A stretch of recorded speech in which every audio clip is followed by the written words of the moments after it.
Yes, I think the overall reason was obviously going way back to the late 70s, early 80s, when we had our diagnosis for our daughter Jenny that she had an untreatable and incurable genetic condition, and this was very rare. I think we became extremely frustrated by that, and also very angry that we couldn't find very much information on her condition, cystinosis. It was very difficult to find anything out, even though the great people at Alder Hey Hospital were very helpful. It still left us with a feeling of isolation, I think. I think this is quite common. A lot of parents of children with rare diseases.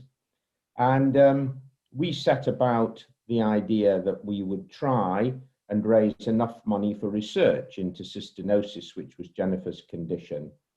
But after a while, we came to the view that if we stuck to raising funds and awareness over one rare condition, that would limit us somewhat. And what we really wanted to try and do was create an umbrella organization, and that would give us a sort of critical mass. It would give us more financial clout, and we could raise more political awareness if we all worked together, all parents who had children with rare diseases, because collectively this was quite a large number of children.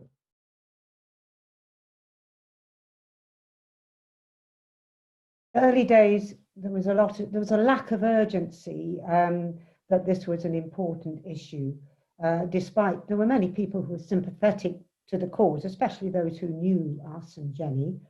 But the first thing was to be able to gather a cohort of supporters, people with the skills, both locally and nationally, in order to create a trustee board so that we would develop a strategy. And those people that we gathered together would need to have the different skills that would help us with our policy and our objectives. And also at the same time, a cohort of medical professionals across the country as well as locally, who could provide the expertise and the advice that we would need to take us forward and to give the organisation credibility. So that was a very big challenge, which we did succeed in doing over a couple of years, actually. And then also the lack of awareness, both amongst those who actually needed our help and also amongst the medical profession, because essentially it's rare. So it was not understood what the prevalence was, and in fact that it was much greater than many people thought within the medical community. So that was another challenge for us. And finally, of course, a big one, which still I would say exists today, is the lack of publicity to express the need, because the actual message around metabolic diseases was and remains a complex one to put into a sound bite. And so without the publicity to raise awareness, it's difficult for you to raise the funds you need to do the job that we want to do.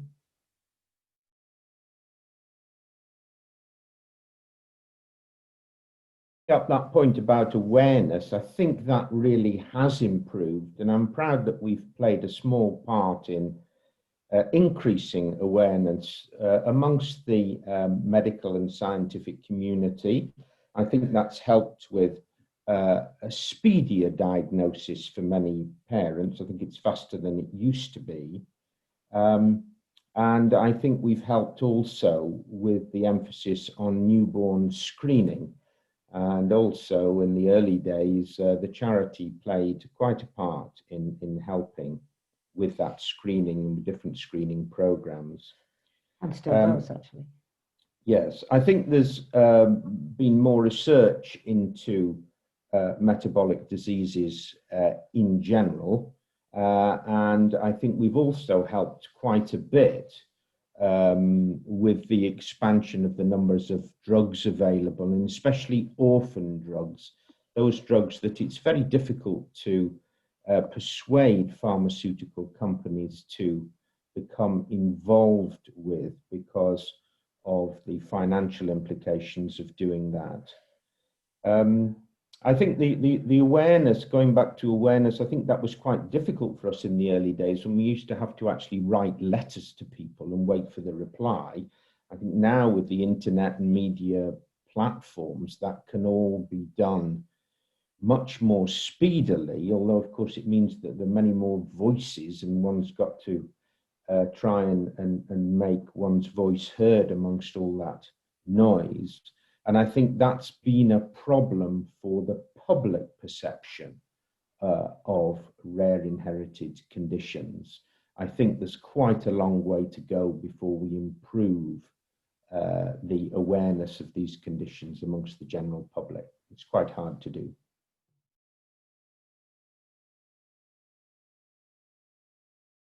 Has always been, in our view, because of our umbrella concept, of course, as well. So collaboration with partner organisations has been a key, so that we can share both in terms of knowledge and in terms of raising awareness again. And so we've always belonged to and promoted the existence of other partner groups such as Rare Disease UK, Genetic Alliance, the other subgroups that represent different metabolic diseases. And then nationally, as well as that, internationally, we've got NORD, National Organisation for Rare Disorders, similar one in New Zealand, and also, of course, Proudest, the European Organisation for Rare Diseases, Rare Disease UK, Rare Disease Europe, which has also become global.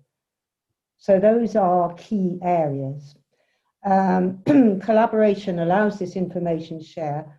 Also, partnering with pharmaceutical companies is an important principle. And this has been very well illustrated recently with the partnership between Oxford University and also with AstraZeneca, with the result of the wonderful fact that we now have a working vaccine available. But that's with the caveat that the charity maintains its independence and its own objectives and isn't allowed to be ruled by any pharmaceutical company. Complementary research groups also play a part in this partnership with us, because we could perhaps provide one element of a research project where another group provides another element in order to bring about a treatment for a rare inherited metabolic disease. And I would also say that within the work of Metabolic Support UK, it's important to maintain an image of the triangle between the doctor and the patient and the researcher, which is mutually symbiotic, because together they can work for the progress, not only of that patient, but for that patient's metabolic community.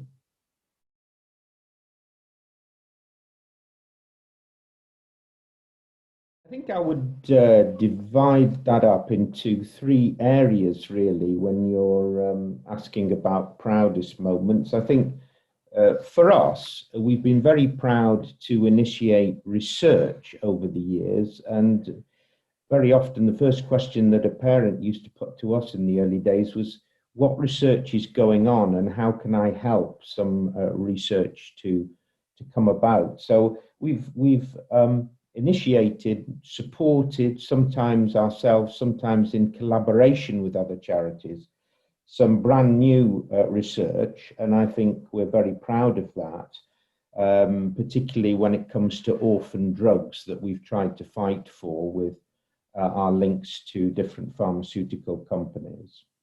Secondly, I think the linking of parents who have been extremely isolated by their child's condition. And I think to link up, for example, a parent in New Zealand with a parent in Wolverhampton, so that they can exchange ideas and advice that their doctors have given them I think that's been very helpful to a lot of parents, and we are pretty proud of that. And I know it's work that's going on with MSUK a great deal now. We've also, I think, raised the volume a little bit about rare diseases. We've raised awareness. We've had people stand up and speak in the House of Commons. Various MPs have stood up and talked about Clyme and MSUK, and therefore we have raised awareness with those who make the laws. We've had many workshops and of course many conferences for parents and professionals, which I hope have been successful, and many articles in various publications and television programs that have featured rare inherited metabolic diseases, and all that has helped raise awareness within the larger community, which is going to be very important.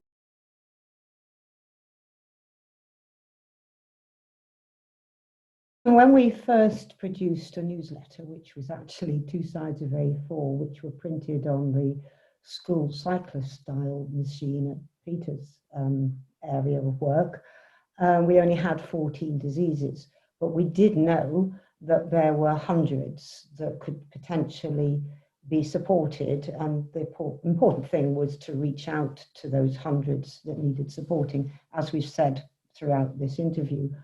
But now, of course, as the charity has grown and developed and gained in its reputation, we've also heard of new metabolic diseases that have been discovered during that time. And we're very proud that we continue to represent hundreds of those, not only the common rare diseases, the common rare metabolic diseases, but also the ultra rare metabolic diseases, which have an equal place in support with us. We mustn't fall into the trap of only supporting the commoner inborn errors. And so that makes sure that nobody is left behind and that our reach is global.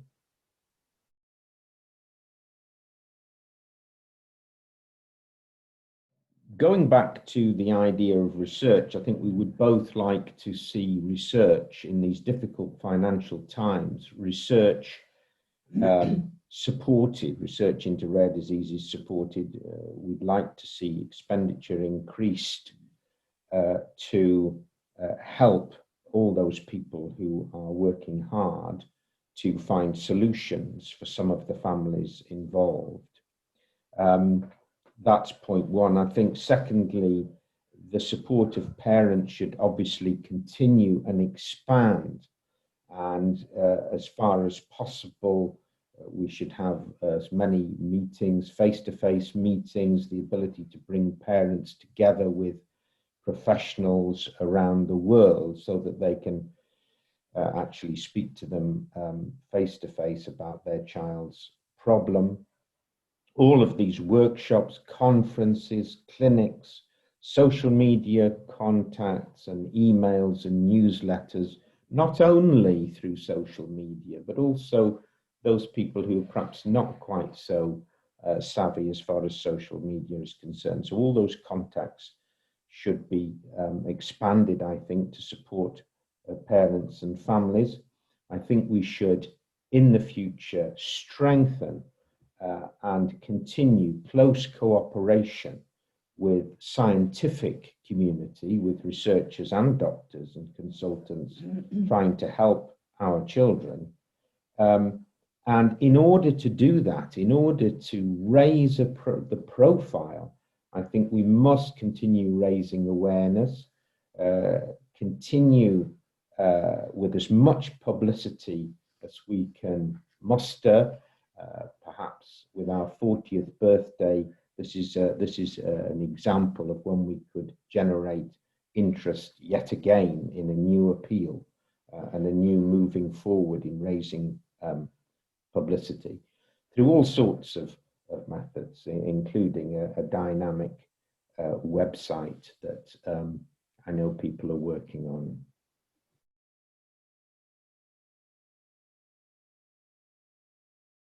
we are all in this together. Today, there is far more hope around for a much brighter future for those who are diagnosed with an inherited metabolic disease than there was way back in 1981. This charity belongs to all of us. And so it is up to all of us to make things happen and to support this unique community which we all belong to, and to do as much as we can to carry it forward in any way we can. Because if we don't, who can?